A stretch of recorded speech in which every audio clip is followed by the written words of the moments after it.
से पेश है ब्यूरो चीफ गुलाम कादिर की ये रिपोर्ट। एसएसपी सांगड़ बशीर अहमद बरोही की जानिब से जारी करदा अहकामात की रोशनी में traffic sergeant inspector Adan Sial की foot patrolling. SSP Sanghar Bashir Ahmed Brohi के अहकामात पर इंस्पेक्टर एदन सियाल ने अपने ट्रैफिक स्टाफ के हमरा शहर सांगड़ की अहम गुजरगाहों, रोड रस्तों पर फिट पेट्रोलिंग की ट्रैफिक की रवानी में खलल पैदा करने वाले अनासर के खिलाफ कार्रवाइयाँ की। इस दौरान गैर कानूनी तौर पर रोड पर पाए गए तजावज़ात, रिक्शे व दिगर रेडियो और रोड पर खड़े ट्रांसपोर्ट को ऐसे तरीके से हटाया और रोड को ट्रैफिक के लिए कशादा किया।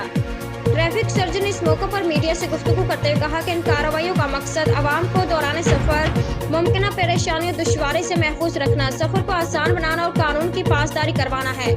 आज मीडिया के जरिए सांगड़ के बाशऊर आवाम को ये पैगाम देना चाहता हूँ कि दौरान सफर अपनी गाड़ियाँ पार्किंग के मकामात पर खड़ी करें।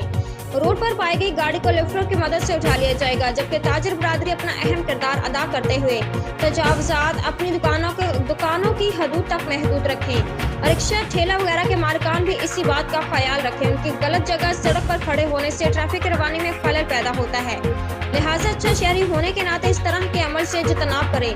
बसूरत दीगर ट्रैफिक पुलिस कानूनी कार्रवाई करने के मजाज रखती है। आवाम के जान और माल के मुहाफिज अमन अमान को बरकरार रखने में 24 घंटे कोशां सांगड़ पुलिस।